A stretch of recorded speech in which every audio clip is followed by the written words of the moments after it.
Selamat pagi, bertemu lagi di pelajaran bahasa Indonesia. Hari ini kita akan memasuki bab 3, yaitu menyusun cerita pendek.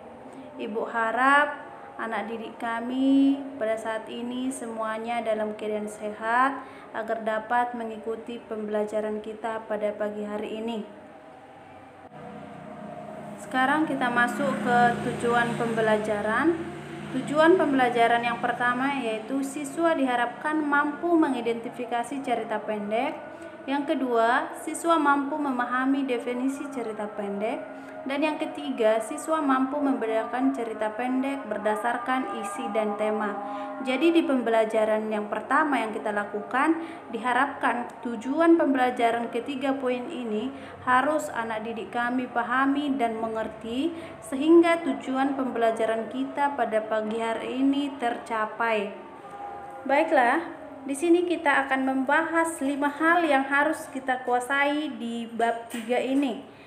Yaitu yang pertama adalah anak didik kami harus memahami apa itu definisi cerita pendek atau perbedaan cerita pendek berdasarkan isi dan tema. Yang kedua, harus memahami unsur-unsur pembangun teks cerita pendek. Yang ketiga, kesimpulan unsur-unsur pembangun teks cerita pendek beserta buktinya. Yang keempat, struktur dan aspek kebahasaan teks cerita pendek. Yang kelima, penyusunan teks cerita pendek berdasarkan struktur dan aspek kebahasaan. Jadi di bab 3 ini yang 5 poin inilah yang akan kita pahami dan akan kita selesaikan. Nah, masuk kita ke yang pertama. Poin yang pertama yaitu definisi cerita pendek.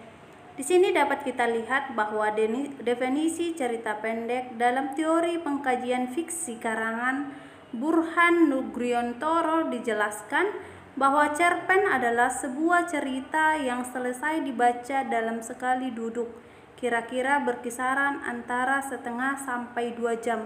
Itu maksudnya adalah setelah selesai dibaca dalam sekali langsung duduk, itu adalah istilah karena cerita pendek itu adalah cerita yang benar-benar singkat. Jadi digunakannya istilah selesai dibaca dalam sekali duduk. Itu adalah istilah yang digunakan menggambarkan bahwa cerita pendek itu adalah cerita yang benar-benar singkat yang tidak memiliki permasalahan cerita yang terlalu rumit. Jadi cerita itu hanya benar-benar yang mengkaji cerita yang pendek atau yang singkat. Nah, kita lihat kembali menurut H.B. Justin, cerpen adalah sebuah cerita singkat yang harus memiliki bagian terpenting yaitu perkenalan, pertikaian, dan penyelesaian. Di sini yang dimaksud adalah cerpen itu harus memiliki yang pertama adalah perkenalan, yaitu adalah perkenalan para tokohnya. Yaitu misalkan seorang tokoh utama atau antagonis, protagonis, dan tritagonis. Di sini harus diperkenalkan siapa-siapa aja yang menjadi protagonis, antagonis, dan tritagonis. Nah, masuk ke pertikaian. Cerita pendek itu harus memiliki pertikaian atau sering disebut dengan konflik. Konflik itu adalah permasalahan yang dialami di dalam cerita itu. Apa aja permasalahan-permasalahan yang dialami. Nah, setelah selesai muncul permasalahan, lalu muncul penyelesaian. Nah, penyelesaian ini biasanya berhubungan dengan ending atau akhir cerita dari cerita pendek. Jadi di sini ditemukan solusi dari pertikaian atau solusi dari konflik yang dialami di dalam cerita tersebut. Nah, di sini ada lagi definisi menurut J.S. Badudu, yaitu cerpen adalah cerita hanya menjurus serta terfokus pada satu peristiwa saja. Maksudnya di situ adalah terfokus pada satu peristiwa saja, maksudnya adalah bahwa cerita pendek itu tidak mengkaji banyak konflik atau tidak mengkaji banyak pertikaian. Makanya disebut dengan cerita pendek. Seperti yang saya sebutkan tadi di atas, bahwa cerpen itu adalah menggunakan istilah selesai dibaca dalam sekali duduk.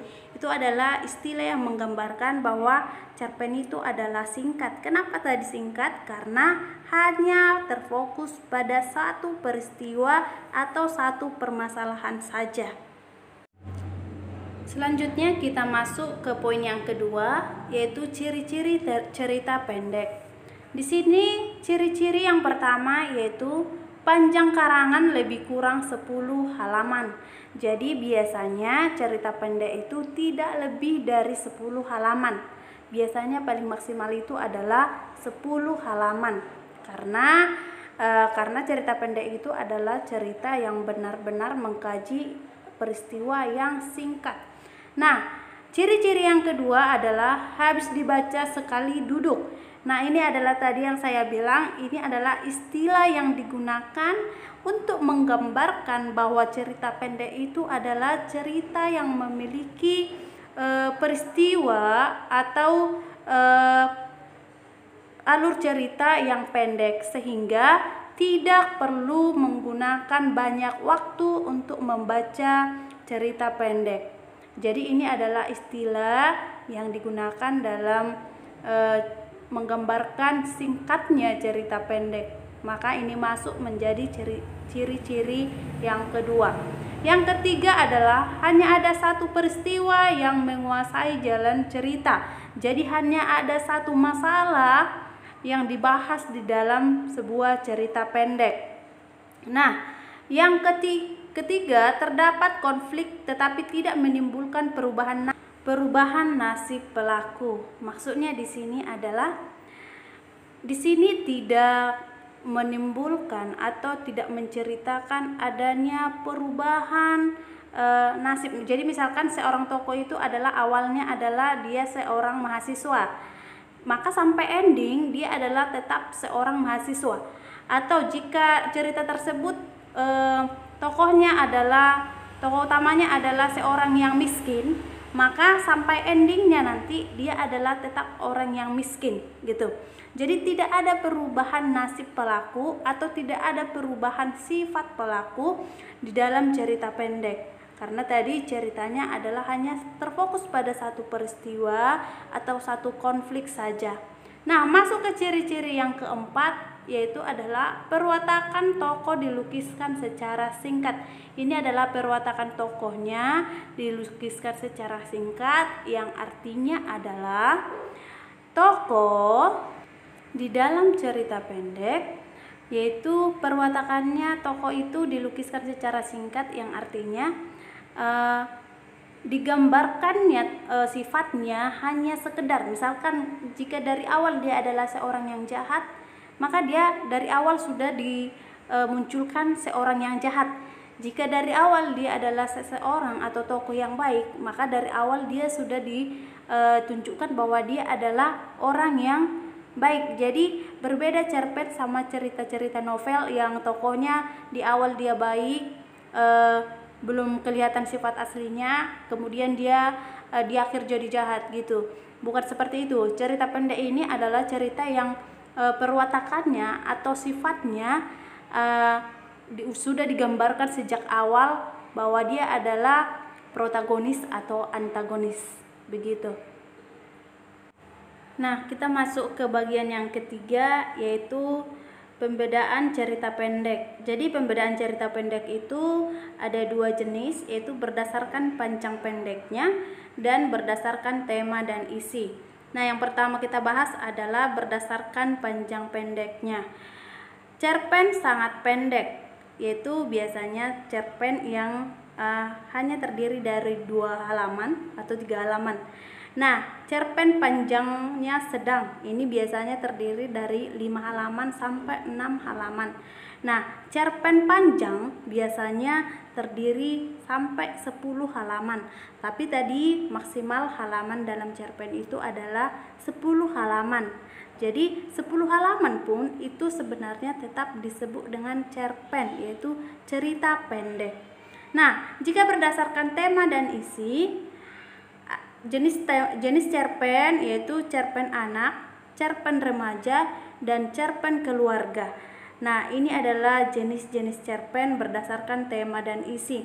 Cerpen anak ini biasanya yaitu berisi tentang kehidupan seorang anak yang memiliki pesan moral yang tertuju kepada anak-anak, sedangkan cerpen remaja ditujukan untuk remaja dan pesan moralnya juga yang terdapat di dalam adalah untuk remaja. Begitu juga dengan cerpen keluarga, yaitu cerpen yang ditujukan untuk keluarga dan pesan moralnya juga bertujuan untuk keluarga.